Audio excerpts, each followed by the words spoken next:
16 సోమవారాల వ్రతం చేసుకుందామనేసి పువ్వులు తీసుకురమ్మంటే చూడండి, ఏకంగా పువ్వులున్న చామంతి మొక్కల్ని తీసుకొచ్చారనమాట మా వారు. ఒకే కుండీలో 3 చెట్లు వచ్చాయంట. ఇది 100 రూపీస్ పడిందంటండి.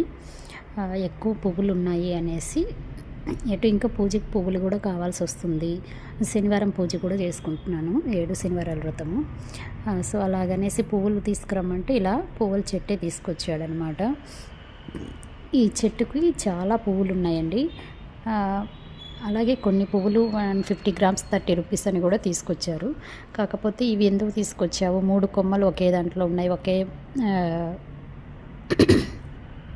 కుండీలో ఉన్నవి, అవి పెరుగుతాయా లేదనేసి నాకు డౌట్గా ఉంది. కాకపోతే పెరుగుతాయి, బాగా మొక్క అనేది చచ్చిపోదు, బాగా వస్తుంది అనేసి అన్నారనమాట. కుండీ 100 రూపీస్, ఈ 3 కొమ్మలు వచ్చేసి 3 చెట్లు 100 రూపీస్ పడ్డాయంట. 30 రూపీస్కి ఇచ్చాడంట ఈచ్ ఒకటి మొక్క.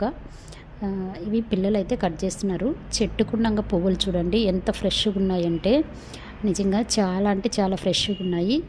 ఈ పువ్వులను అలా చూస్తుంటే చాలా హ్యాపీగా అనిపించింది అనమాట. పుట్టమన్ను ఊరి నుంచి తీసుకొచ్చాను మొన్న ఊరికి వెళ్ళినప్పుడు, అమ్మ వాళ్ళ ఊరికి వెళ్ళినప్పుడు. సో అందుకే చాలా పావు కిలో పూలు పైనే వచ్చాయండి ఈ ఫ్లవర్స్ అయితే. కానీ చాలా ఫ్రెష్గా ఉన్నాయి. నేను సోమవారం పూజకి ఇవే ఉపయోగించాను. ఇది సోమవారం ఈవినింగ్ బ్లాగ్ అన్నమాట. పిల్లలు కట్ చేస్తున్నారు. మళ్ళీ కొంచెం తవ్వి ఎరువు పోసేసి పువ్వుల చెట్టుకి వాటర్ పోద్దామనేసి, అన్నీ బాగా విచ్చుకున్నవి పువ్వులు, అందుకనేసి ఇలా చేస్తున్నారు. సో మా ఫ్రెండ్ వాళ్ళ ఇంటికి వెళ్ళుంటే నాకు ఇవి కూడా దొరికాయండి, బిల్వపత్రాలు దొరకలేదు, కానీ పారిజాతం పూలు దొరికాయి. ఆకు తీసుకొచ్చాను. మాకు బిల్వపత్రాలు దొరకలేదు, అందుకే ఒక చెట్టు కూడా కొనుక్కొని వచ్చారు. ఇదిగోండి మొత్తము కట్ చేసినాక ఇలా మొగ్గలు ఉన్నాయి. ఇదిగోండి బిల్వపత్రం చెట్టు కూడా తీసుకొచ్చారనమాట. మనకు సిటీలో చాలా వరకు దొరకవు కదండి, అందుకనేసి తీసుకొచ్చేసారు. దీన్ని వచ్చేసి ఒక పెద్ద కుండీలో పెట్టి నాటాలి. ఈ రోజుటి బ్లాగ్ అయితే ఇదేనండి. Thank you.